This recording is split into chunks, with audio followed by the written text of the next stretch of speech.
Wala ka bang magawa sa buhay, guys? Okay, guys. Kung wala kang magawa sa buhay, guys, kung ikaw man ay isang OFW o ex-abroad ka man o tambay, para sa iyo ang video na to.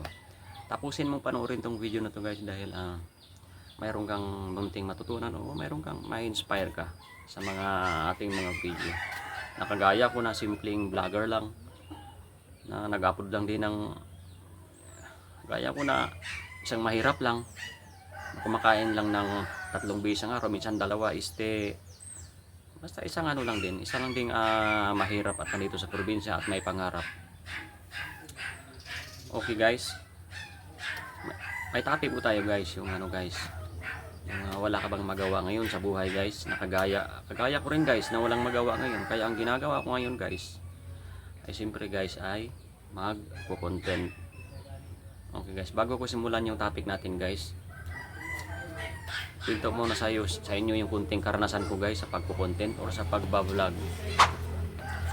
Okay, guys, sa pag-ano ko, guys, sa pagpo-content, guys, dati, guys, mahihain talaga ako, guys, sa pagpo-content. Halos wala akong magawa sa pagpo-content ko. Wala akong ano, kumbaga mahihain talaga ako. Mahirap gumawa rin ng content, lalo na baguhan ka pa lang. Napakahirap, guys, noon. Bago pa lang ang gumawa ng content, napakahirap. Kaya ang ginawa ko noon, guys, para malagpasan ko yung hiya, guys, ang ginawa ko, guys, yung problema, guys, yung pagiging mahiyain, ang ginagawa ko, guys, ay try. Kaya nga try natin. Wala namang mawawala sa atin, guys. Wala namang mawawala. Wala naman tayong tao na sinasaktan. Wala namang, kumbaga, wala naman tayong ginagambala. Kumbaga gusto lang nating magko-content kasi naano ko po yan nung nung nag-iisa ako minsan, bored ako. Kaya lalo na ngayon, dito ako sa probinsya, isa akong OFW, ano na ako ngayon, yung buhay probinsyano na. Buhay probinsyano, Coco Martin. Buhay probinsyano, hindi, guys. Buhay probinsya lang, guys, na siyempre wala rin, kumbaga naka-abroad ka man, nakaipon ka konti pang ano mo sa pamilya, siyempre tulong sa pamilya. At saka dito sa sa mga pundar-pundar mo ng konti, siyempre nilabas ka ng pera at maubos din yan. Okay, kaya ang ginagawa ko, guys, yung problema, guys, na sa pagiging mahiyain, guys, ay nag-upload ng video, guys, or content. Nag-upload lang ako at hindi kalaunan, guys, sa ka-upload ko ng upload, parang nafe-feel ko na siya na kumapal na yung mukha ko. Hindi na ako nahiya baga magko-content or magsalita sa guys, sa camera.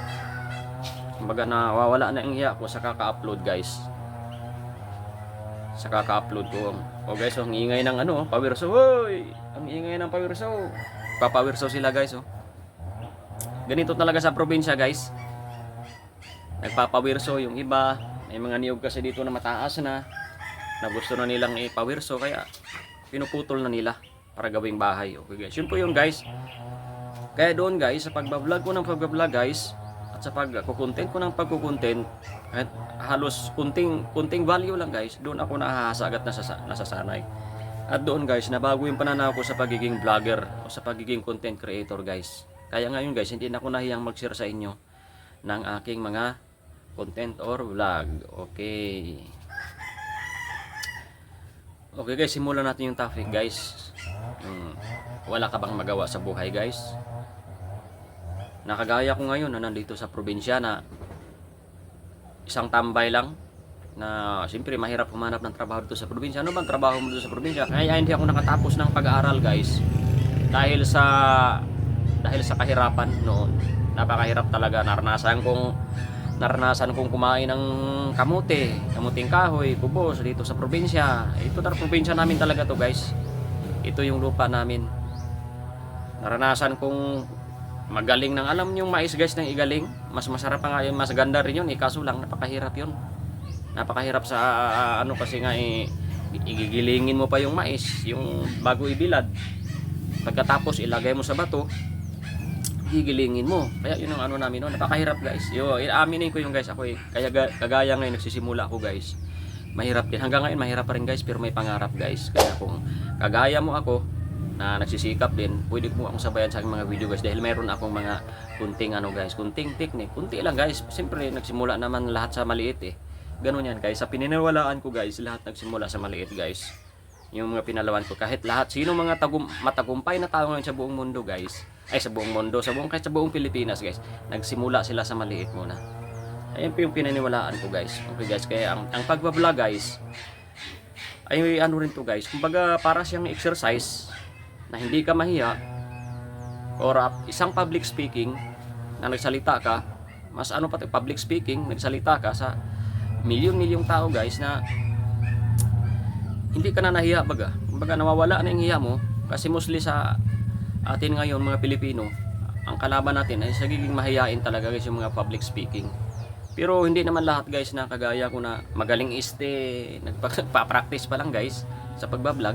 Pero mayroon kang kunting matutunan sa akin guys kung ipa-follow mo ako sa aking mga Facebook o YouTube. Sa aking Facebook, pa-follow mo ako palagi, pwede ka rin mag-comment. Mayroon kang kunting matutunan sa akin guys. Kasi ang pagbablog guys, para sa akin yung pagbablog guys, mayroon siyang ano guys, mayroon siyang future guys eh. Pagko-content, mayroon siyang future. Kung mayroon ka mang negosyo, ay kung mayroon ka mang vlogger ka man, kahit sikat ka o hindi, kung mayroon kang negosyo na maliit or gusto mo siyang insert, pwede mo siyang insert guys, kasi isa kang vlogger.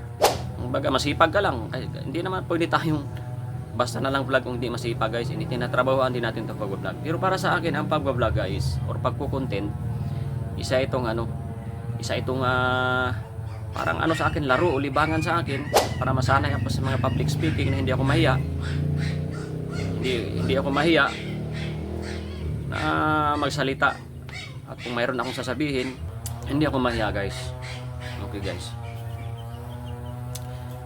Kaya yung benepisyo, malaki mong benepisyo din ng pag-vlog guys, or pagko-content. Okay. Kasi yung number one dyan nga, matanggal yung hiya mo, masasanay ka sa mga public speaking. At saka kung mayroon ka mang product or maliit na negosyo, pwede mo siyang insert dito guys sa pag-vlog. Kaya follow mo lang ako palagi sa Facebook guys. Minsan guys, alam nyo guys, minsan tinatamad akong magpo-content. Hindi yan sa views guys, dahil wala akong views, wala akong pake sa views. Ay, wala naman akong ano sa views, hindi ako tumitingin sa views, hindi naman ako tumitingin sa views. Hindi naman ako tumitingin sa tumitingin ako sa comment. Sa comment, mas tumitingin pa ako sa comment kaysa views. Kasi ang pagko-comment, para sa akin mas maganda yun sa akin, at nare-replyan ko yung aking mga followers, yung mga sumabaybay sa aking mga vlog, kung saan ako nagsimula. Dito ako nagsimula ngayon, mahirap talaga. Ito yung vlog ko, yung buhay OFW o buhay probinsya, yun. Mahirap talaga, mahirap din. Hanggang ngayon nanghirap din ako, mahirap pa rin, pero siyempre kumakain 3 beses ang araw, mabubuhay pa rin. Siyempre, wag natin kalimutan yung Panginoong Hesus natin. Yun po yung Panginoong Hesus natin. Yun po yung nagsaano sa atin, yung nagbuhay, nagbibigay lahat ng natin. Kaya lagi tayong magpapasalamat sa Kanya guys. Okay guys.